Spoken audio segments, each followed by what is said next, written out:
رب کا کرم ہے کہ اس نے ہمیں اور آپ کو اشرف المخلوقات بنایا. شرافت، کرامت، بزرگی اس نے ہمیں فطرتاً عطا فرمائی.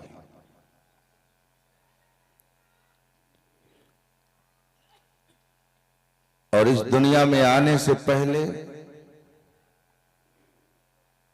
جو دنیا اس نے بسائی، اس دنیا میں ساری روحوں کو جمع فرما کر اپنی ربوبیت کا اقرار کرایا. عالم ارواح میں صرف ہمیں نہیں تھے جو اس وقت اس کی ربوبیت کا انکار کر رہے، وہ بھی تھے. عالم ارواح میں رب کائنات نے ایک سوال کیا، الستو بربکم، کیا میں تمہارا رب نہیں ہوں؟ قالوا بلا، ساری روحوں نے کہا کیوں نہیں، بے شک تو ہمارا پروردگار ہے. لیکن سوال یہ ہوتا ہے کہ روحوں کو کیسے پتا چل گیا کہ وہ پروردگار ہے؟ یہ علم روحوں کو کہاں سے آ گیا؟ کیسے انہیں علم ہوا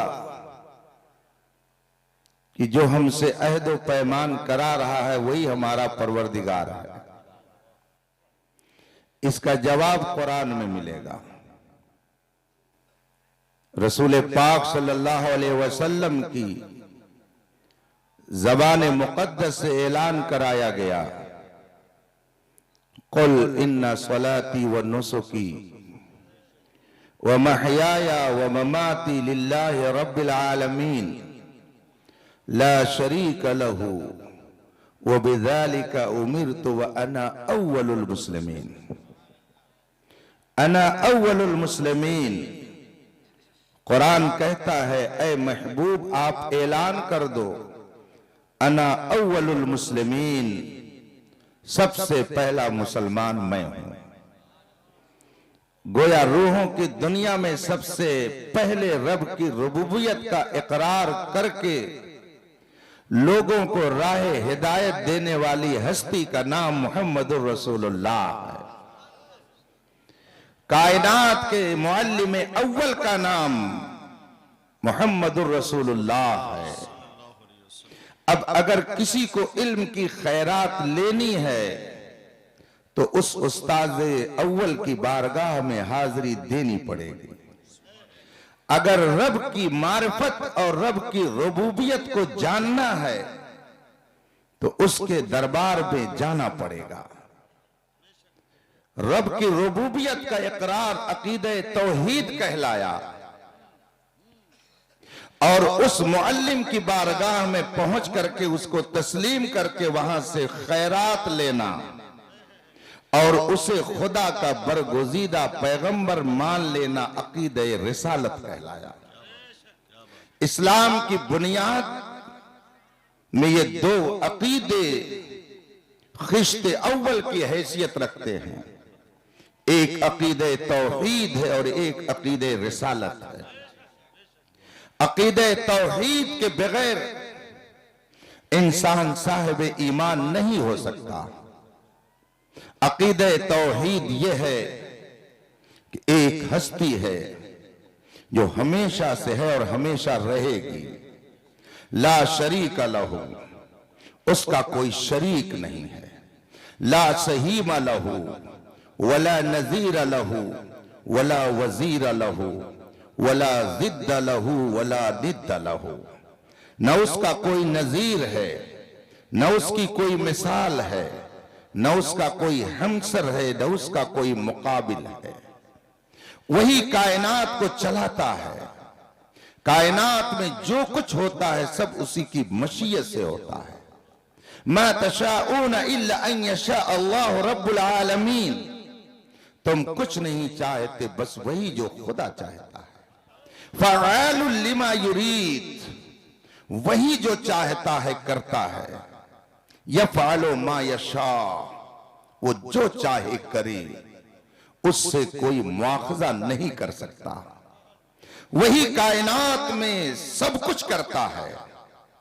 اسی لیے غوث اعظم، امام العارفین، عالم ربانی، محبوب سبحانی، حضرت سیدنا شیخ عبد القادر جیلانی قدس سرہ الربانی نے ارشاد فرمایا، اے انسان، اپنے وقت کو 3 چیزوں میں ضائع مت کر۔ اپنے قیمتی وقت کو 3 چیزوں میں لگا کے برباد مت کر، اس لیے کہ وقت تجھے بہت قیمتی حیثیت سے جاننا چاہیے۔ وقت بہت ہی قیمتی شے ہے، اسے ضائع مت کر۔ غوث اعظم فرماتے ہیں کہ جو چیز ختم ہو گئی، جو تجھ سے چھوٹ گئی، جو فوت ہو گئی، جو چلی گئی، اس کو یاد کر کر کے افسوس میں مت بیٹھ اور وقت کو ضائع مت کر، وہ آنے والی نہیں ہے۔ فرماتے ہیں کہ اے انسان، اپنا تعلق لوگوں سے بڑھا مت، اس لیے کہ لوگوں سے اگر تعلق بڑھائے گا اور خدا سے تعلق نہیں رکھے گا، یہ تعلق تمہارے کام نہیں آئے گا۔ یوم یفر المرء من اخیہ، قیامت کے دن بھائی اپنے بھائی سے بھاگے گا، بیٹا بیٹی اپنے ماں اپنے باپ سے بھاگیں گے، یہ سب ایک دوسرے سے جدا ہو جائیں گے۔ غوث پاک رضی اللہ تعالیٰ عنہ فرماتے ہیں کہ لوگوں میں اپنے تعلقات کو بنانے میں اپنے وقت کو ضائع مت کر، خدا سے تعلق مضبوط کر، یہی تعلق کام آئے گا۔ آگے فرماتے ہیں کہ اپنے وقت کو فی ارضاء جمیل خلق، ساری مخلوق کو خوش کرنے میں ضائع مت کر، اس لیے کہ ساری مخلوق کو تو خوش نہیں کر سکتا ہے، اس لیے اسے خوش کر جس نے تجھے خوشی دی ہے، اسے خوش کر جو تمہیں خوشی عطا کرتا ہے، اسے خوش کر جو تمہیں ہر مصیبت میں سہارا دیتا ہے، اس سے تعلق پیدا کر جو تمہیں ہر مصیبت میں کام آنے کے لیے تمہارے سر پر رحمتوں کی بارش کرتا ہے، اس سے تعلق پیدا کر جس کی مرضی سے تو آیا ہے، اس سے تعلق پیدا کر جس کی مرضی سے تو جائے گا۔ ہمارا نوجوان کہتا ہے، علماء 1400 سال پرانی بات بیان کرتے ہیں، دنیا کہاں سے کہاں چلی گئی، یہ 1400 سال پرانی ہی باتیں کہتے ہیں۔ آپ انصاف سے مجھے بتائیے، دنیا کہاں سے کہاں چلی گئی؟ فرعون کہاں چلا گیا؟ نمرود کہاں چلا گیا؟ شداد کہاں چلا گیا؟ قارون کہاں چلا گیا؟ ابو جہل کہاں چلا گیا؟ یہ سب اسی زمین میں مٹ گئے اور ان کا کوئی وجود باقی نہیں مگر مصطفیٰ کے وفادار غوث اعظم کل بھی زندہ تھے، آج بھی زندہ ہیں۔ خواجہ غریب نواز کل بھی زندہ تھے، آج بھی زندہ ہیں۔ مخدوم اشرف کل بھی زندہ تھے، آج بھی زندہ ہیں۔ سیدنا سالار مسعود غازی کل بھی زندہ تھے، آج بھی زندہ ہیں۔ امام احمد رضا کل بھی زندہ تھے، آج بھی زندہ ہیں۔ حضرت یحییٰ منیری کل بھی زندہ تھے، آج بھی زندہ ہیں۔ تاج الشریعہ کل بھی زندہ تھے اور آج بھی زندہ ہیں۔ آپ کہتے ہو دنیا کہاں سے کہاں چلی گئی، میں کہتا ہوں نہ گورے سکندر ہے نہ قبر دارا، مٹے نامیوں کے نشان کیسے کیسے، جن کے محلوں میں ہزاروں رنگ کے فانوس تھے، جھاڑ ان کی قبر میں ہے اور نشان کچھ بھی نہیں، جن کی آمد کی صدا سے گونجتے تھے آسماں، گورے بغلی کی جھپٹ میں پہلواں کچھ بھی نہیں۔ 4 دن کی چاندنی ہے پھر اندھیری رات ہے، احترام तेरा हुस्नो शबाब नौजवान कुछ भी नहीं। तू कहता है दुनिया कहां से कहां चली गई। हजरत लोग 1400 साल पुरानी ही बात कहते हैं। इस मौके पर मुझे एक आलमी मुबल्लिग, जिसे मुबल्लिग इस्लाम खलीफे आला हजरत अल्लामा अब्दुल अलीम मेठी सिद्दीकी नव्वरल्लाहु मरकदहू के नाम से दुनिया जानती है। ये आला हजरत के शागिर्द हैं, उनके तिलमीज़ रशीद हैं, आला हजरत के खलीफा हैं और रिवायत के मुताबिक तकरीबन 30 जबानों में तकरीर फरमाते थे और इनकी तकरीर से तकरीबन 70,000 लोगों ने दामने इस्लाम से वाबस्तगी इख्तियार फरमाई थी। ये फरमाते हैं अपने एक खिताब में, लोग कहते हैं आगे बढ़ो तो तरक्की करोगे, आगे चलो तो तुझे इज्जत मिलेगी। अल्लामा मेठी फरमाते हैं मैं कहता हूं पीछे चलो, पीछे चलो, पीछे चलो और पीछे चलो और 1400 साल पीछे चले जाओ और मुस्तफा के सहाबा के नक्शे कदम पर चलने लगो तो तुम भी कहोगे कि दश्त तो दश्त है, दरिया भी न छोड़े हमने, बहरे जुल्मात में दौड़ा दिए घोड़े हमने। तुम भी कहोगे और तुम्हें भी लोग बताएंगे कि मोहम्मद से वफा तूने तो हम तेरे हैं, ये जहां चीज है क्या लौहो कलम तेरे हैं। इस्लाम के बुनियादी अकायद में अकीदे तौहीद सब पर मुकद्दम है और उसके बाद अकीदे रिसालत है कि अल्लाह ने 1 लाख कमो बेश 2,24,000 अंबियाए किराम इस दुनिया में भेजा और आखिरी नबी हमारे आपके आका मौला सारी कायनात के पैगंबर हजरत मोहम्मद मुस्तफा सल्लल्लाहु अलैहि वसल्लम को अल्लाह ने इस दुनिया में भेजा। अब कयामत तक कोई नबी नहीं आ सकता, कयामत तक कोई नया रसूल नहीं आ सकता। अब सिक्का चलेगा तो मोहम्मद अरबी का चलेगा, अगर जिक्र आम होगा तो मोहम्मद अरबी का होगा और अगर कोई मिटाना चाहे तो 1400 साल की तारीख बता रही है कि मिट गए, मिटते हैं, मिट जाएंगे आदा तेरे, न मिटा है न मिटेगा कभी चर्चा तेरा। और जो जितना ही मिटाने के लिए आगे बढ़ेगा, इमाम अहमद रजा की जबान में हम कहेंगे अर्श पे ताजा छेड़छाड़, फर्श पे तुरफा धूमधाम, कान जिधर लगाइए तेरी ही दास्तान है, वही धूम अब भी है माशा अल्लाह। मिट गए आप मिटाने वाले। अकीदे रिसालत और अकीदे तौहीद ये इस्लाम के बुनियादी अकायद हैं। इसको मैंने इसलिए जिक्र किया कि हजरत अल्लामा बलियावी साहब से आप सुनेंगे कि इस वक्त दुनिया भर में इन दोनों अहम अकीदों पर हमला करने के लिए न जाने कितनी दुश्मन ताकतें मैदान में उतरी हुई हैं। अकीदे तौहीद को बर्बाद करने के लिए न जाने कितने दुश्मनाने इस्लाम ने कमरे हिम्मत कस ली है। उसके नतीजे में हजारों नौजवान रोजाना हजारों नौजवान अपने अकीदा और ईमान को बर्बाद कर रहे हैं। आप उठा करके हालात का जायजा लीजिए, आप पढ़िए तो आपको मालूम होगा कि इस वक्त पूरी दुनिया में कादियानियत और उसके अलावा जितनी बातिल ताकतें हैं उन सब ने सर जोड़ करके ये तय कर लिया है कि उम्मते मुस्लिमा को तहस नहस करने के लिए आखिरी दम तक हमारी कोशिश जारी रहेगी। चुनांचे उन्होंने कॉलेज के बच्चों को, यूनिवर्सिटी में पढ़ने वाले तलबा को इस तरह से बरगलाना शुरू कर दिया है कि इस वक्त अगर सर्वे किया जाए तो रोज आना न जाने कितने मुसलमान नौजवान कुफ्र की दहलीज पर पहुंच जा रहे हैं। सदक़ रसूलुल्लाह सल्लल्लाहु अलैहि वसल्लम, रसूल पाक ने सच फरमाया कि इंसान पर एक ऐसा वक्त आएगा, मुसलमानों पर ऐसे हालात आएंगे, युमसिर रजुलु मुमिनन व युस्बिहु काफिरा, आदमी शाम को ईमान वाला होगा और सुबह होते होते वो बेईमान हो जाएगा, सुबह को मुसलमान रहेगा और शाम होते होते वो बेईमान हो जाएगा।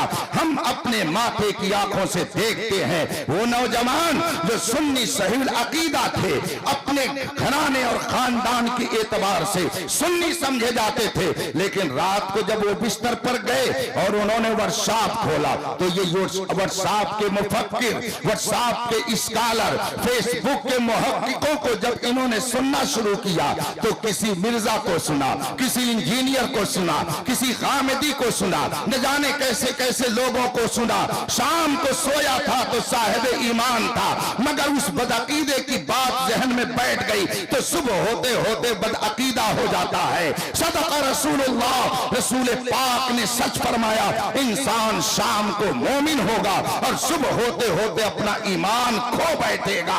इस वक्त दुनिया में बहुत सारी इस्लाम दुश्मन तहरीकें चल रही हैं जो आपके अकीदे तौहीद को बर्बाद करने के लिए न जाने कितने हरबे इस्तेमाल कर रही हैं।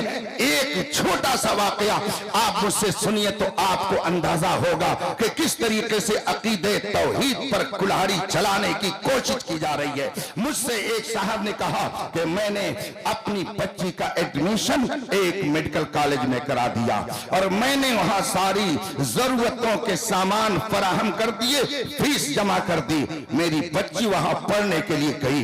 एक हफ्ते के बाद उसने मुझे फोन किया और कहा कि अब्बू मैं यहां नहीं पढ़ सकती हूं। मैंने कहा क्यों नहीं पढ़ सकती हो? कहा जब आप मिलेंगे तब मैं ये बताऊंगा। कि हफ्ता, 2 हफ्ता, 3 हफ्ता, 1 महीना गुजर गया। उसके बाद मुझको उसने बहुत ही ज्यादा मजबूर किया तो फिर मैं उस यूनिवर्सिटी में गया, उस कॉलेज में गया और मैंने जाकर के अपनी बच्ची से मालूम किया और उससे मैंने पूछा कि आखिर तू इस जगह पढ़ने के लिए क्यों नहीं तैयार है? कहा आप मुझे यहां से निकाल ले चलें, उसके बाद में किसी और जगह मेरा एडमिशन कराएं, दाखिला कराएं। कहा ठीक है। चुनांचे डॉक्टर साहब अपनी बच्ची को घर लेकर वापस आ गए और फिर उन्होंने जामिया मिल्लिया में ले जाकर के अपनी बच्ची का एडमिशन कराया। उन्होंने मुझसे बताया कि बच्ची ने मुझे घर आकर के बताया कि जहां पर हम पढ़ने के लिए जाते थे, जिस क्लास में हमें दर्स दिया जाता था, उस क्लास का सिस्टम ऐसा रखा गया था कि कोई तालिब इल्म, कोई स्टूडेंट अगर क्लास में दाखिल हो तो सामने एक मुजस्समा रहता। उस मुजस्समे को जब तक सलामी नहीं दे लेते उस वक्त तक आगे बढ़ने की इजाजत नहीं थी। उसको सलामी दे करके आगे बढ़ता तब उसे क्लास में बैठने की इजाजत थी। मेरी बच्ची ने बताया कि हम पर खुदा का एहसान है कि हम अकीदे तौहीद के मानने वाले हैं, इसलिए हमने ये गवारा कर लिया कि यहां से चले जाएंगे, लेकिन हमें ये गवारा नहीं है कि हम रब के अलावा किसी और को माबूद बनाएं और किसी और की परस्तिश करें। मेरी बच्ची ने इसलिए उस कॉलेज से तालीम को छोड़ दिया। अगर उस बच्ची के घर के अंदर दीनदारी नहीं होती, उस घर के बच्चे और उसका बाप अगर दीनदार ना होता, उलमा से उसका ताल्लुक ना होता, तो बताइए बच्ची का अकीदा खराब हो जाता कि नहीं हो जाता? जगह जगह के तुझे थक चुके हैं हंगामे, निशाते लज्जते ख्वाबे गिरा बदल डालो। गलत रवि से मनाजिल का बोध बढ़ता है, मुसाफिरों रवि से कारवां बदल डालो। अकीदे तौहीद पर शब खून मारने के लिए, हमला करने के लिए न जाने कितनी तंजीमें काम कर रही हैं। इसीलिए इमाम अहमद रजा ने आज से 100 साल पहले मुतनब्बे करते हुए फरमाया था, सूना जंगल रात अंधेरी, छाई बदली काली है, सोने वालों जागते रहियो, जागते रहियो, चोरों की रखवाली है। पहले चोर कट्टा लेके आता था, पहले चोर कटारी लेके आता था, पहले चोर फरसा और तलवार लेकर आता था, पहले चोर असलहा लेकर के आता था, लाठी और डंडा लेकर के आता था। मगर अब चोर हाथ में किताब लेके आता है, हाथ में कुरान लेकर आता है, हाथ में हदीस लेकर आता है, हाथ में तस्बीह लेकर आता है, चेहरे पे दाढ़ी सजा कर आता है, सर पर इमामा बांध कर आता है, जिस्म पे जुब्बा पहन कर आता है। इसी हालत को देख करके ही किसी ने कहा था कि चमकता जो नजर आए वो सब सोना नहीं होता। अगर दुनिया में रहना है तो कुछ पहचान पैदा कर। हर कलमे तैयबा पढ़ने वाला मुआहिद नहीं होता है। मुझे एक जुमला एक साहब का याद आ गया। उन्होंने मुझसे कहा कि एक साहब तकरीर कर रहे थे और अकीदे तौहीद को लोगों के दरमियान रख रहे थे और उसमें उन्होंने कहा खुदा जो चाहे वही होगा, उसकी चाहत के खिलाफ साफ कुछ नहीं हो सकता। लोगों ने कहा हाँ सही कह रहे हैं। अब जनाब ने आगे क्या कहा कि मुझे बताओ कि जब खुदा ही के चाहने से सब होता है, तो अगर खुदा चाहे कि फला के बेटा न हो और ख्वाजा साहब चाहे कि हो, तो बताइए बेटा होगा? जाहिर सी बात है आप यही कहेंगे कि नहीं होगा, इसलिए कि खुदा के चाहने से होता है। और मैंने भी यही अर्ज किया कि खुदा के चाहने ही से सब कुछ होता है। मगर अब उसने किस तरीके से घपला करना शुरू किया, बल्कि सियासी जबान में अकीदे में घोटाला शुरू किया। और उसने कहा कि अगर ख्वाजा साहब चाहें कि ये काम हो जाए और खुदा चाहे कि ना हो, तो बताइए वो काम होगा? आप भी कहेंगे कि नहीं होगा। जी ही उन्होंने मुझसे ये बात कही, मैंने कहा इसने अपनी खबासत कौम में दाखिल करने की कोशिश की है और लोगों को गुमराह करने के लिए एक हथकंडा इसने इस्तेमाल किया। इसलिए कि ख्वाजा गरीब नवाज अल्लाह के महबूब है, ख्वाजा गरीब नवाज अल्लाह के फरमा बरदार है। महबूब अपने मरकज़े अकीदत के खिलाफ चाहता ही नहीं है। आप ये जो कह रहे हो कि ख्वाजा साहब चाहे और खुदा न चाहे, तो बताइए वो काम होगा? मैंने कहा ख्वाजा साहब वो चाहेंगे ही नहीं जो खुदा न चाहे, ख्वाजा साहब वही चाहते हैं जो खुदा चाहता है, तभी तो वो खुदा के महबूब बन गए।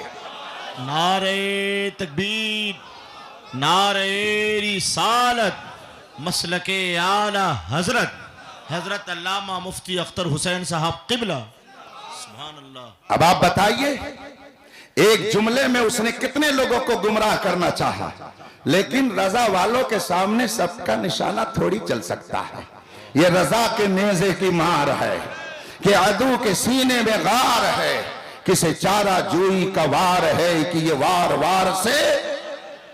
अभी 3-4 हफ्ता पहले मैं मुशाहदात इसलिए रख रहा हूं ताकि अपने नौजवानों को मैं मुतमईन कर सकूं। और आखिरी बात जो मैं कहना चाहूंगा, ये सब उसके लिए गोया एक तमहीद है। अभी चंद हफ्ता कबल मेरे पास एक फोन आया, घंटी खत्म हुई, मैंने फोन उठा लिया। मैंने उससे पूछा कौन? उसने सलाम किया, मैंने जवाब दिया। उसने कहा मैं राजस्थान से बोल रहा हूं। हमने कहा कैसे फोन किया? कहा मुझे एक मसला पूछना है। मैंने कहा क्या मसला आपको पूछना है? कहा कि ये बताइए मज़ारों पे क्यों जाया जाता है? यही उसका सवाल था, मज़ारों पे क्यों जाया जाता है? तो हमने उससे पूछा कि आप करते क्या हो, आप पढ़े कितना हैं? उसने कहा कि मैंने हाई स्कूल किया है और इस वक्त मैं जॉब में हूं, एटा में मैं जॉब में लगा हुआ हूं और मैंने हाई स्कूल तक तालीम हासिल की है। मेरा घर राजस्थान है। मैंने कहा सुनिए, हम आखिर बुजुर्गों के मज़ारों पे क्यों जाते हैं? बात यह है कि वो अल्लाह के महबूब बंदे हैं और अल्लाह के महबूबों के यहाँ अल्लाह की रहमत उतरती रहती है, वहां रहमत नाजिल होती रहती है। इसको समझाने के लिए मुझे कभी कभी एक वाक़े की तफसील में जाना पड़ता है।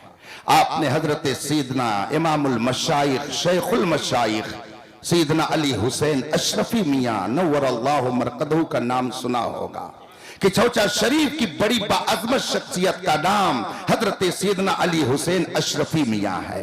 इन्हीं का वाक़या है कि जुमे मुबारका के दिन ये किचौचा शरीफ में बैठ करके वजू फरमा रहे थे और अचानक आंखों से आंसू आ गए। लोगों ने पूछा हुजूर आपकी आंखों से आंसू क्यों आ गए? तो फरमाया कि मैं कुतुब वक्त का जनाजा जाते हुए देख रहा हूं और शाम होते होते बरेली से तार आता है कि इमाम अहमद रजा का इंतकाल हो गया।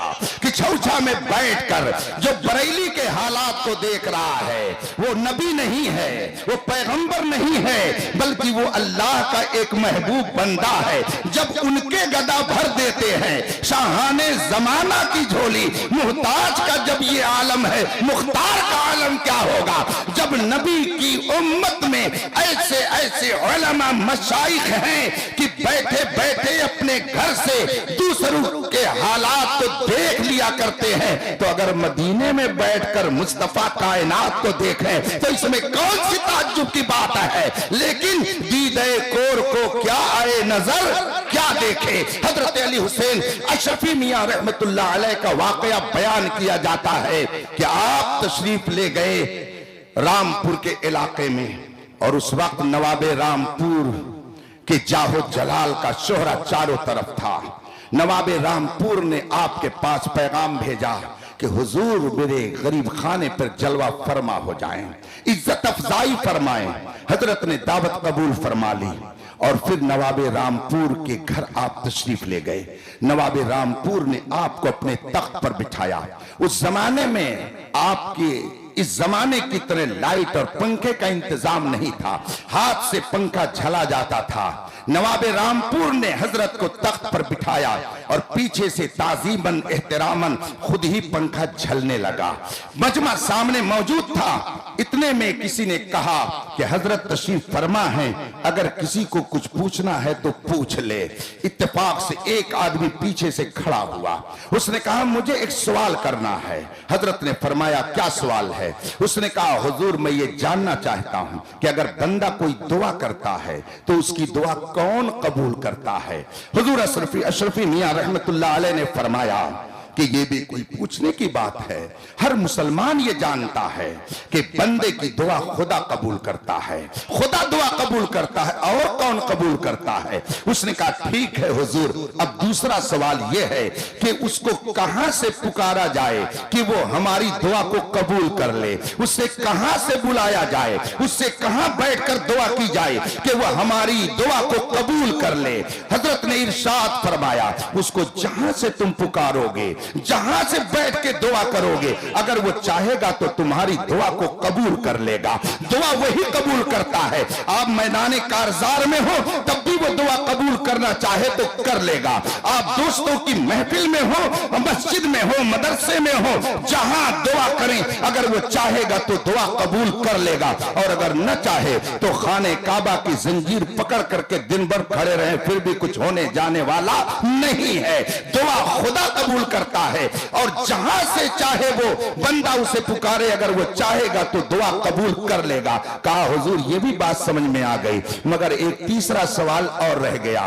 कहा क्या है? कहा हुजूर आपने बताया दुआ खुदा कबूल करता है, आपने ये भी बताया कि उसे जहां से पुकारा जाए और जहां से उससे दुआ की जाए, अगर वो चाहेगा तो दुआ को कबूल कर लेगा। हुजूर दोनों बातें समझ में आ गई, मगर तीसरा सवाल यह है कि जब वही दुआ कबूल करता है और जहां से उसे पुकारा जाए, अगर वो चाहेगा तो दुआ कबूल कर लेगा, हुजूर तब आप क्यों कहते हैं किसी परेशान ज़दा को, मुसीबत ज़दा को, आपके पास अगर कोई आसेब ज़दा आता है तो आप कहते हैं कि छोटा चले जाओ, और अगर किसी को औलाद की जरूरत होती है तो आप कहते हैं अजमेर चले जाओ, और अगर किसी को बीमारी से शिफा लेनी है, कोढ़ का मर्ज उसका ठीक होना है, तो उसको आप कहते हैं कि इसको लेकर के बहराइच चले जाओ। जब दुआ खुदा कबूल करता है तो क्यों आप बहराइच भेजते हैं, क्यों किछोछा भेजते हैं, क्यों अजमेर भेजते हैं? हजरत ने फरमाया ठीक है, तुम्हारा सवाल सही है। बात तो समझ में आ रही ना आप लोगों के?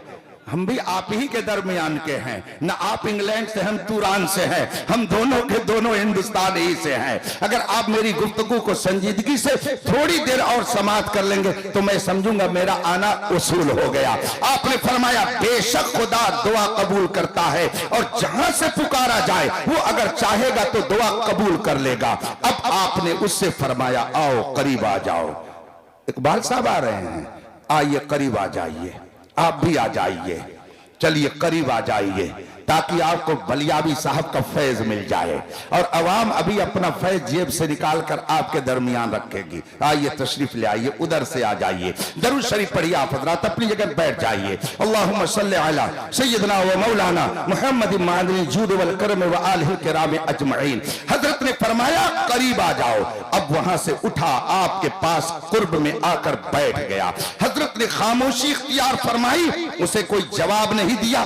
थोड़ी देर के बाद फरमाया अपनी जगह पर चले जाओ। अब फिर वो अपनी जगह पर चला गया। थोड़ी देर के बाद हजरत ने फरमाया वो साइल किधर है जिसने सवाल किया था? कहा जी हजरत हाजिर हो। कहा आओ करीब आ जाओ। उसने कहा हुजूर एक मर्तबा आपने बुलाकर मुझे भरी महफिल में रुसवा किया, आपने मुझे बुलाया, कोई जवाब नहीं दिया और आपने मुझे वापस कर दिया, क्या हुजूर फिर ऐसा ही करेंगे? फरमाया कि आओ करीब तो आओ। फिर वो दोबारा करीब आकर बैठ गया। हजरत ने इरशाद फरमाया ये बताओ कि तुम वहां बैठे थे तब तुम्हें हवा लग रही थी, या मेरे करीब में आए तब तुम्हें हवा लगने लगी है। उसने कहा हुजूर मैं दूर था तो मुझे हवा नहीं मिल रही थी, मगर मैं करीब आपके बैठ गया तो मुझे हवा मिलने लगी। और हवा कौन दे रहा था, पंखा कौन झल रहा था? नौकर और खादिम नहीं, बल्कि खुद नवाबे रामपुर पीछे से हवा झल रहा था, वो पंखा झलकर हवा दे रहा था। अब जो ही उस साइल ने कहा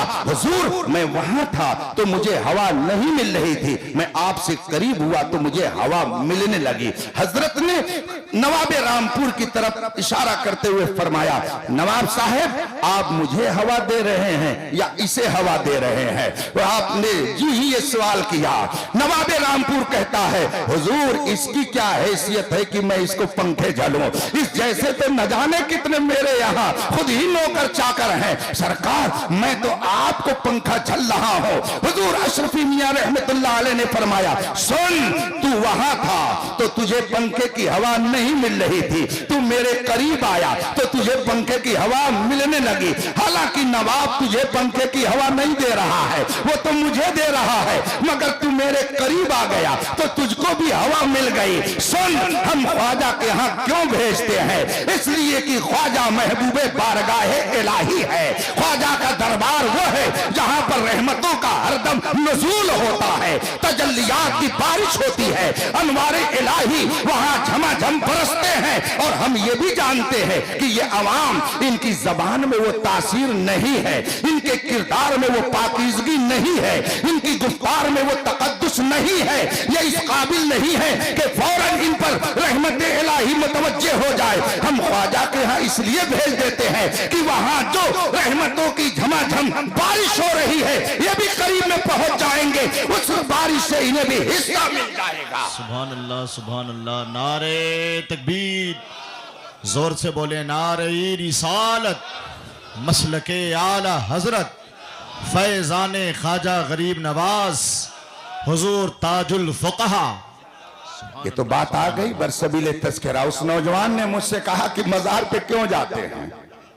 मैंने कहा कि वो अल्लाह के बहुत नेक बंदे हैं, इसलिए हम उनके यहाँ जाते हैं और अपनी अर्जी उनकी खिदमत में पेश करते हैं ताकि वो रब की बारगाह में अर्ज करें और हमारी बात जल्दी कबूल हो जाए। उसके बाद वो कहता क्या है, वो जुमला मैं सुनाना चाहता हूं अपने नौजवानों को, और ये बताना चाहता हूं कि ये तहरीक कहां से आ रही है, ये नजरिया कहां से आ रहा है, हमारे नौजवानों में ये सोच कहां से आ रही है। वो फौरन मुझसे कहता है कि अगर ख्वाजा साहब नेक हैं तो हम भी तो नेक हैं, हमें वहां जाने की जरूरत क्या है। नबी से भी बराबरी करने वाले पैदा हुए, वली से भी बराबरी करने वाले पैदा हुए, और जिसको इस्तिंजा करने का शऊर नहीं वो अपने आप को ख्वाजा के बराबर कह रहा है। ये नजरिया कहां से आया, ये तहरीक कौन सी है जो हमारे नौजवानों को नबियों के शाना बशाना खड़ा करके उनकी बराबरी का ज़हन दे रही है? ये तहरीक कहां से चल रही है जो अपने आप को ख्वाजा गरीब नवाज के बराबर नौजवानों को ज़हन दे रही है? ऐसे तुम भी हो, वहां जाने की जरूरत क्या है? कुछ तो है जिसकी पर्दादारी है, यूं कोई बेवफा नहीं होता। आज लोग कहते हैं फिलिस्तीन जल रहा है, फला जगह ये हो रहा है, ये जला कौन रहा है, कटा कौन रहा है, लोगों को मरवा कौन रहा है? तारीख उठा करके देखिए फिलिस्तीन को तो मालूम होगा। मैं बहुत ही सफाई से चंद जुमलों में अपनी बात अर्ज कर देता हूं। सब तबाही की जिम्मेदारी आले सऊद के सर जाती है जिसे वहाबियत कहा जाता है। ये मैं नहीं कहता, ये पूरी तारीख कह रही है। उठा करके नेट पर जा करके आप देखिए तो आपको मालूम होगा हिंदुस्तान में नरसिम्हा राव के जमाने से पहले इजराइल को मुल्क नहीं तस्लीम किया जाता था। हिंदुस्तान में इजराइली एम्बेसी नहीं खुली थी। सन 1948 में जब पंडित जवाहरलाल नेहरू हिंदुस्तान के वजीर आजम की कुर्सी पर विराजमान थे, आले सऊद बरतानिया का एक वक्त हिंदुस्तान आया और कहा कि इजराइल को मुल्क तस्लीम कर लिया जाए। पंडित जवाहरलाल नेहरू ने कहा हमें मालूम है कि फिलिस्तीन अरबों का है, इजराइल का उस पर कोई हक नहीं है, हम उसे मुल्क नहीं तस्लीम कर सकते। आप हमारे यहां मेहमान बनकर आए हैं, रहिए, مگر ہم اس پر ہم معاہدے پر دستخط نہیں کر سکتے. ہم جانتے ہیں کہ فلسطین عربوں کا ہے, اسرائیل اور یہودیوں کا وہاں کوئی حق نہیں ہے. یہ وہاں ہندوستان سے وہ ڈیلیگیٹ, وہ وفد واپس چلا گیا, مگر پنڈت جواہر لال نہرو نے اس معاہدے پہ دستخط نہیں کیا. کیا وہ کلمہ پڑھنے والا تھا؟ کیا وہ مسلمان تھا؟ کیا وہ نمازی تھا؟ نہیں, مگر اس مسئلے میں اس نے انصاف دکھائی اور کہا کہ فلسطین عربوں کا ہے, یہودیوں کا کوئی حق نہیں ہے. مگر یہی ڈیلیگیٹ برطانیہ کا, یہی وقت جب آل سعود کے پاس سعودیہ گیا, تحریر موجود ہے, نیٹ پر سارے میٹرز موجود ہیں, آپ جا کر کے اس کو دیکھ سکتے ہیں. باقاعدہ آل سعود نے لکھ کر کے دیا کہ برطانیہ فلسطین یہودیوں کو دے دے یا دنیا کی کسی قوم کو دے دے, ہم صبح قیامت تک برطانیہ کی رائے کی مخالفت نہیں کر سکتے ہیں. مجھے بتائیے کہ آج جو وہاں پہ حالات ہیں اس کا ذمہ دار کون ہے؟ بات دوسری طرف چلی جائے گی. نوجوانوں کے ذہنوں کو برباد کر کے ان کو ولیوں کے برابر رہنے کا ذہن کون سی تحریک دے رہی ہے؟ ہم بھی کرتے ہیں تو ہو جاتے ہیں بدنام, یہ قتل بھی کرتے ہیں تو چرچا نہیں ہوتا. مجھ سے اس نوجوان نے کہا کیوں جاتے ہیں؟ جب میں نے یہ جملہ کہا اس نے کہا نیک تو ہم بھی ہیں, تو اگر نیک ہونے کی بنیاد پر وہاں جایا جاتا ہے تو ہم کو جانے کی ضرورت کیا ہے؟ وہ بھی نیک ہے, ہم بھی نیک ہے. میں نے مناظرانہ انداز میں اس سے گفتگو شروع کر دی. ہم نے کہا آپ نے علم دین کتنا پڑھا ہے؟ اس نے کہا کہ میں علم دین تو نہیں حاصل کیا ہوں, ہائی اسکول تک میں نے پڑھا ہے. میں نے کہا آپ کو معلوم ہے اللہ کے رسول صلی اللہ علیہ وسلم نے ارشاد فرمایا طلب العلم فریضہ علی کل مسلم, ہر ایمان والے پر خواہ مرد ہو خواہ عورت ہو علم دین حاصل کرنا فرض ہے. تو آپ نے پہلا فرض چھوڑا. جو تارک فرض ہو وہ فاسق مولن ہوتا ہے, وہ بھلا نیک کہاں ہو سکتا ہے؟ آپ تو بنیاد ہی اپنی ڈھاکے بیٹھے ہو. کیسے خواجہ سے مقابلے کا آپ نے تصور کر لیا؟ آپ فون رکھیے, آئیے کبھی تب میں آپ کا دماغ صحیح کر دوں گا. آپ نے کہا ہے کہ میں نے صرف ہائی اسکول پڑھا ہے, دین کی کوئی تعلیم نہیں ہے. جو دینی تعلیم نہ حاصل کرے وہ فرض کا تارک ہے. جو فرض کا تارک ہے وہ نیک کیسے ہو سکتا ہے؟ اس کو تو نیکی کے راستے پر چلنے کا شعور بھی نہیں آ سکتا.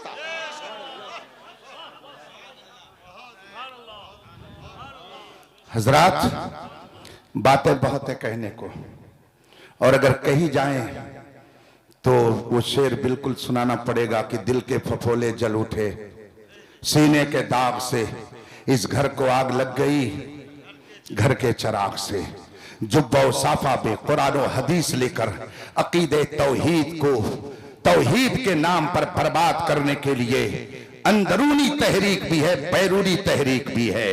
اور پھر عقید رسالت کی طرف چلیے تو اس کو ختم کرنے کے لیے, اس عقیدے کو برباد کرنے کے لیے تو ہندوستان میں تحریک جتنی زور سے چلی تھی, اگر امام احمد رضا ہندوستان میں نہ پیدا ہوا ہوتا تو اس تحریک نے گاؤں کے گاؤں کو رسول کا گستاخ بنا دیا ہوتا. میں نے ایک موقع پر چند علماء کے درمیان یہ بات رکھی, کیا وجہ ہے؟ ہند کے علاوہ دوسرے ممالک میں بھی بڑے بڑے علماء تھے, بڑے بڑے مشائخ تھے, بڑے بڑے پیران طریقت تھے, بڑے بڑے دانشور تھے, مگر وہاں پورا کا پورا ملک, پوری کی پوری آبادی, پورا کا پورا شہر بدعقیدہ ہو گیا. مگر ہندوستان میں ایسا نہیں ہو سکا. نکالی سینکڑوں نہریں کہ پانی کچھ تو کم ہوگا, مگر پھر بھی میرے دریا کی طغیانی نہیں جاتی. اہل سنت کے نام پر خواجہ کے دربار میں دیکھو تو جم غفیر دکھائی دیتا ہے. امام احمد رضا کی تربت پر جائیے تو لاکھوں کی بھیڑ نظر آتی ہے. سیدنا سالار مسعود قاضی کے ہاں جائیے, محبوب الہی کے ہاں جائیے, قطب الدین بختیار کاکی کے ہاں جائیے, حضرت مخدوم پاک کے ہاں جائیے. روکنے والے روک رہے ہیں مگر رکنے کا نام نہیں لیا جا رہا ہے, بلکہ وہ بباغے دوہل کہتے ہیں کہ تم لاکھ روکو مگر یاد رکھو تم جل جاؤ گے, مر جاؤ گے, سڑ جاؤ گے, مگر ہمارا جانا محبوبوں کے دیار میں بند نہیں کر سکتے ہو. آخر یہ ماحول کیسے باقی ہے؟ میں نے یہ سوال کیا کہ اور بھی تو ملک میں علماء تھے, دوسرے ممالک میں بڑے بڑے مشائخ تھے, آپ تاریخ پڑھیے تو آپ کو معلوم ہوگا. میں نے ان سے کہا کیا وجہ ہے؟ 1000 تحریکیں چلائی گئی, کوشش کی گئی, اندر اور باہر سے نہ جانے کتنے پیتڑے بدلے گئے, مگر اس کے باوجود الحمدللہ ہندوستان کی سنیت آج بھی ٹناٹن بولتی نظر آتی ہے, اکثریت میں پائی جاتی ہے. اس کی وجہ کیا ہے؟ تو کسی نے کہا یہ وجہ ہو سکتی ہے, کسی نے کہا یہ وجہ ہو سکتی ہے. اس میں ایک دیدور عالم بیٹھے ہوئے تھے, تجربے کار تھے. انہوں نے فرمایا کہ سنیے بات یہ ہے, اور ملکوں میں عالم تھے مگر وہاں کوئی احمد رضا نہیں تھا, ہندوستان میں احمد رضا تھا, اس لیے ہندوستانی مسلمانوں کے ایمان کی حفاظت ہو گئی. اسی لیے دنیا کہہ رہی ہے ڈال دی قلب میں عظمت مصطفیٰ سیدی اعلیٰ حضرت پہ لاکھ. اور جب اس نے تحفظ عظمت رسالت کی تحریک چلائی, تحفظ عظمت صحابہ, تحفظ عظمت اہل بیت, تحفظ علماء دین کی تحریک چلائی, تو اس کا نتیجہ کیا ہوا؟ مصطفیٰ جان رحمت نے ایسا کرم فرمایا, ایسا کرم فرمایا کہ مخالفین سر پٹک پٹک کر کے مر گئے, مرتے بھی جا رہے ہیں, مگر امام احمد رضا کا حال کیا ہے؟ سب ان سے جلنے والوں کے گل ہو گئے چراغ, احمد رضا کی شمع فروتا ہے آج. سبحان اللہ, سبحان اللہ, سبحان بات آ گئی, ہمارے بلیاوی صاحب بھی بیٹھے ہیں, بات کی تائید ہو جائے گی. بات میں باتیں نکلتی جا رہی ہیں, مجھے ابھی صبح کلاس میں جمدہ شاہی پہنچنا ہے. مجھ سے آپ جھارکھنڈ جو ایک عظیم ادارہ اپنے اندر رکھتا ہے جسے فیض العلوم کہا جاتا ہے, جو رئیس القلم علامہ ارشد القادری علیہ رحمت و رضوان کی عظیم یادگار ہے, اس کے منصب شیخ الحدیث پر فائز ہونے والی شخصیت حضرت مولانا مفتی عابد حسین صاحب مصباحی ہے. انہوں نے مجھ سے خود بیان کیا کہ بریلی سے کیا عقیدت تھی علامہ ارشد القادری کی, اسے ذرا سن لیجئے. میں نے کہا سنائیے, داستان محبت ہے, اسے تو ہم بہت ہی شوق سے سنتے ہیں, بہت ہی شوق سے ہم داستان عشق و وفا کو سنتے ہیں. کہا ایک موقع پر علامہ ارشد القادری علیہ رحمت و رضوان نے دعوت دی خانوادہ رضویہ کے چشم و چراغ حضرت علامہ سبطین رضا خان صاحب علیہ رحمت و رضوان کو, اور پھر وہ جلسے میں جلوہ فرما ہوئے. علامہ ارشد القادری رحمت اللہ علیہ کہیں باہر تشریف لے گئے تھے اور وہاں سے آ رہے تھے. فون کر کے مجھ سے فرمایا کہ آپ نے قیام گاہ علماء کی کہاں کہاں رکھی ہے. میں نے تفصیل بتا دی, اور اس کے بعد میں انہوں نے خاص کر نام لے کر کے پوچھا علامہ سبطین رضا کی قیام گاہ کہاں ہے. علامہ عابد صاحب نے فرمایا کہ میں نے آپ کے کمرے میں, جو ادارے میں آپ کا کمرہ جہاں آپ پڑھاتے ہیں بیٹھتے ہیں, وہاں میں نے ان کی قیام گاہ رکھی ہے. کہا نہیں, جہاں میرے بچے رہتے ہیں, جہاں میری فیملی رہتی ہے, وہاں جو میرا مخصوص حجرہ ہے اس کو سجا دیا جائے, وہاں بستر لگا دیا جائے, اور علامہ سبطین رضا کو وہاں پر قیام کرایا جائے. ان کی قیام گاہ میرا وہ حجرہ رہے گی. کہا اچھا, کہا ٹھیک ہے, لیکن حضرت سب انتظام ہو گیا ہے. کہا ٹھیک ہے, لیکن ان کی قیام گاہ تو میرا وہ کمرہ ہوگا جہاں میرے بچے بھی میرے ساتھ رہتے ہیں. اور پھر کیا جملہ ارشاد فرماتے ہیں, رئیس القلم فرماتے ہیں, مولانا سنو, اعلیٰ حضرت کے خانوادے پر رسول پاک کی خصوصی عنایت ہے. میں یہ چاہتا ہوں کہ علامہ سبطین رضا کے ذریعہ وہ رسول پاک کی خصوصی عنایت بریلی کے واسطے سے میرے گھر میں بھی آ جائے. جب محبتوں کا چراغ دل میں یوں جلتا ہے تو وہ سفیر اسلام بن کر کائنات کے افق پر جا کر کے رئیس القلم کہلاتا ہے, حافظ ملت کی یادگار کہلاتا ہے.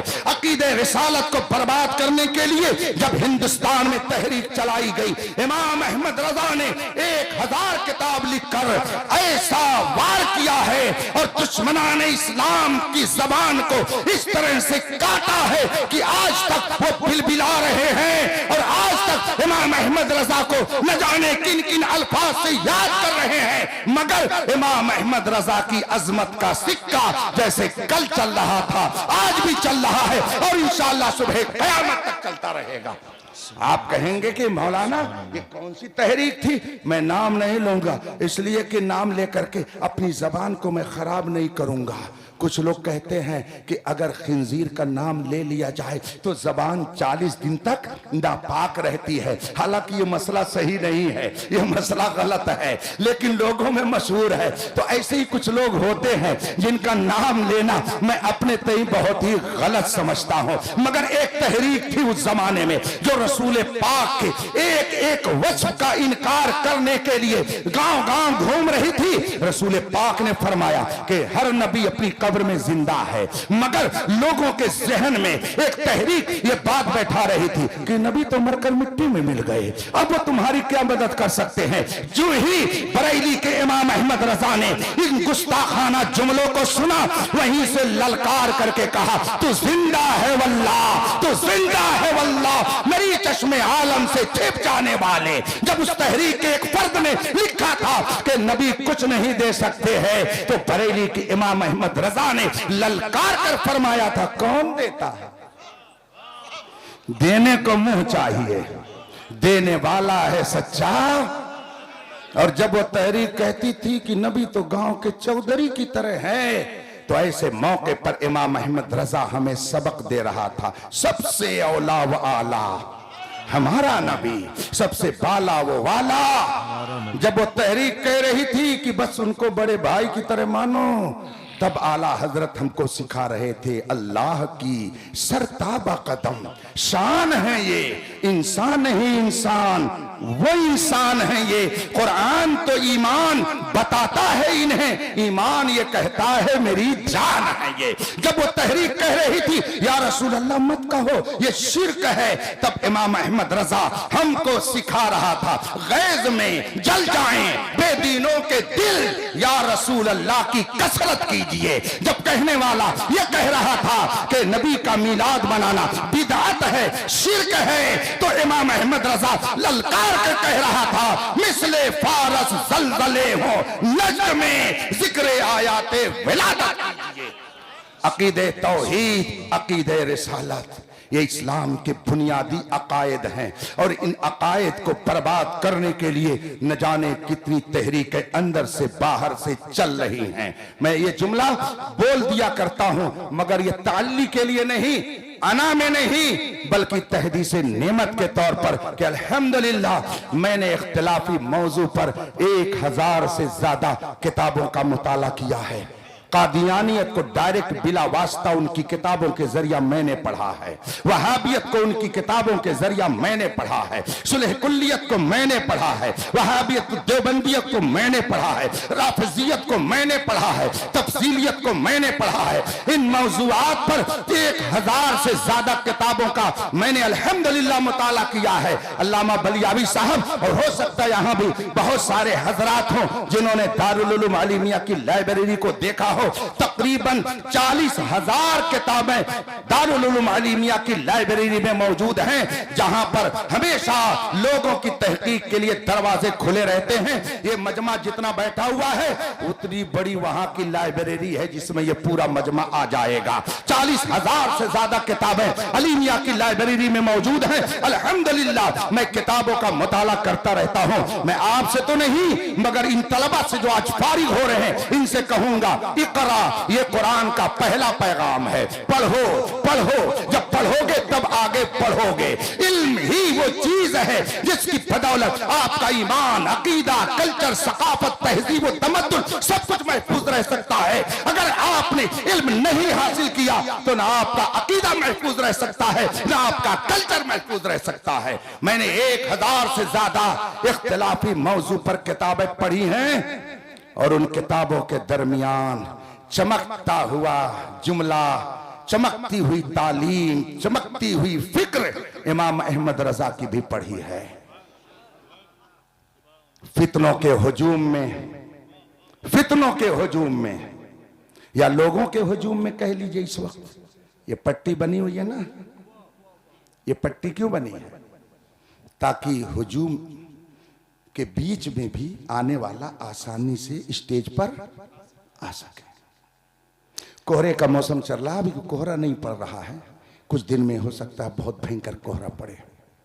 जब कोहरा पड़ता है और रात में गाड़ी को चलाना पड़े, सफर करना पड़े, तो कोहरे के दरमियान आदमी कैसे जाता है, किसके सहारे आगे जाता है? तो गवर्नमेंट को आपने देखा कि उसने बीच रोड में एक रेडियम की पट्टी लगा दी है। वो पट्टी किस लिए है? ताकि रात में भी चमके, कोहरे में भी चमके, और मंजिल पर जाने वाला अपनी गाड़ी को उसी के सहारे आगे लेकर के चला जाए।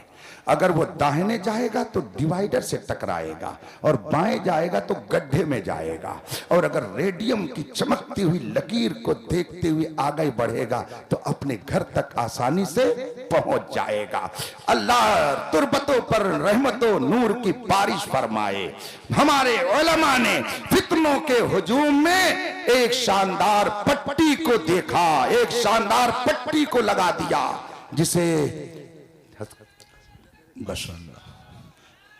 हुजूर ग़ियास मिल्लत, शेर काल्पी, मखदूम गिरामी, आली मर्तबत, आली वक़ार, हुजूर सैयद ग़ियासुद्दीन अहमद तिरमिज़ी साहब क़िबला खानकाह तिरमिज़ी खानकाह क़ादरिया काल्पी शरीफ की आमद मिंबर शरीफ पर हो रही है। शहजादे मौलाए कायनात की आमद हो रही है। इस्तकबाल कर लें। नारे तकबीर, नारे रिसालत, मसलके आला हज़रत, हुजूर शेर काल्पी, हुजूर सरकार ग़ियासे मिल्लत, मसलके आला हज़रत, नारे तकबीर, नारे रिसालत।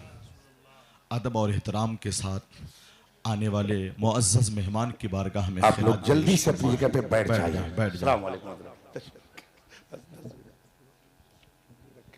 बैठ जाइए, जल्दी से बैठ जाइए। बस मेरी गुफ्तगू आखिरी मरहले में है, बल्कि आखिरी जुमला आप तक पहुंचा रहा हूं। फितनों के हुजूम में बस बैठ जाइए और हजरत का दीदार कीजिए। जानते हैं ये दादा पीर की खानकाह के सज्जादा नशीन है, सबकी लगाम इन्हीं के हाथ में है। हम सब लोग दुआ में कहते हैं, दे मोहम्मद के लिए, रोजी कर रहमत के लिए, खाने फजलुल्लाह से हिस्सा गदा के वास्ते। काल्पी शरीफ की मसनद अजीम के साहिब सज्जदा हैं। वहां से फैज बिलगिराम शरीफ पहुंचा, वहां से फैज मारहरा शरीफ पहुंचा, वहां से फैज बरेली शरीफ पहुंचा, और बरेली शरीफ से फैज आपके इस गांव, क्या नाम इस गांव का? मुर्गिया। अरे मुर्गवा कह दिया होता भाई, ये मुर्गिया क्यों कहने लगे आप लोग? मुर्गवा चक में पहुंच गया है। तो ये सब फैज अल्हम्दुलिल्लाह, जो कुछ इज्जत बचा रहे हैं आप लोगों की। बलियावी साहब कह रहे रहीमाबाद नाम है, तो इसका मतलब यह है कि अपनी कौम की इज्जत बचाने का बरवक्त हुनर इनको आ जाता है। अल्लाह सलामत रखे। उस खानकाह के साहिब सज्जादा जो हमारे दादा पीर तशरीफ फरमा है, तीन कुतबे जमाना वहां जलवा फरमा है, और उस खानकाह और उस गद्दी के जानशीन हमारे और आपके दरमियान जलवा फकन है। हुजूर ग़ियासे मिल्लत, आप जलवे ज़ेबा का दीदार कीजिए। दो जुमला मैं कह के अपनी बात खत्म करता हूं, इसलिए कि अगर सुबह नहीं पहुंचूंगा तो हजरत भी फरमा देंगे कि आप पढ़ाते क्या हैं। हजरत के साहबजादे जमदाई में पढ़ रहे हैं, तो इनको ज्यादा फिक्र होगी कि पढ़ाते क्या है जब रात भर आप घूमते रहते हैं। अल्लाह सलामत रखे। बहरहाल मैं ये अर्ज कर रहा था कि फितनों के हुजूम में आप इस कोहरे में अगर मंजिल मकसूद तक जाना चाहें तो गवर्नमेंट ने आपकी गाड़ी और आपकी जान की सेफ्टी के लिए, हिफाजत के लिए एक शानदार पट्टी रेडियम की लगा दी। वो रात में भी चमकती है। यूं ही बिला तशबीह समझाने के लिए हमारे बुजुर्गों ने देखा कि फितने बहुत भयंकर हैं। जुब्बे में फितने, साफे में फितने, कुरान को लेकर के फितना, हदीस का नाम लेकर के फितना। इन फितनों से हम कौम को कैसे बचाएं? जान की हिफाजत के लिए गवर्नमेंट ने रेडियम की पट्टी लगाई। हमारे उलमा ने आपके ईमान की हिफाजत के लिए एक शानदार पट्टी लगाई, जिसे मसलके आला हजरत कहा जाता है। इसी पर चलते रहिएगा, इंशाअल्लाह मंजिल मकसूद तक पहुंच जाइएगा। मसलके आला हजरत आपके अकीदे तौहीद की हिफाजत का जिम्मेदार है। مسلک اعلی حضرت عقید رسالت کا تحفظ فراہم کرتا ہے. مسلک اعلی حضرت آپ کو عظمت صحابہ سکھاتا ہے. مسلک اعلی حضرت آپ کو عظمت اہل بیت سکھاتا ہے. مسلک اعلی حضرت آپ کو احترام علماء و مشائخ سمجھاتا ہے. مسلک اعلی حضرت آپ کو تعلق باللہ کا درس دیتا ہے. مسلک اعلی حضرت آپ کو یہ سکھاتا ہے کہ جب سارے دوست چھوڑ دے ساتھ تو جو دوست جو محبوب ہر منزل پر کام آئے، سچا محبوب وہی ہے. لہذا اسی کو اپنے دل میں بساؤ اور یہ کہو انہیں جانا انہیں مانا، نہ رکھا غیر سے کام. للہ الحمد میں دنیا سے من یطع اللہ ورسولہ فقد فاز فوزا عظیما.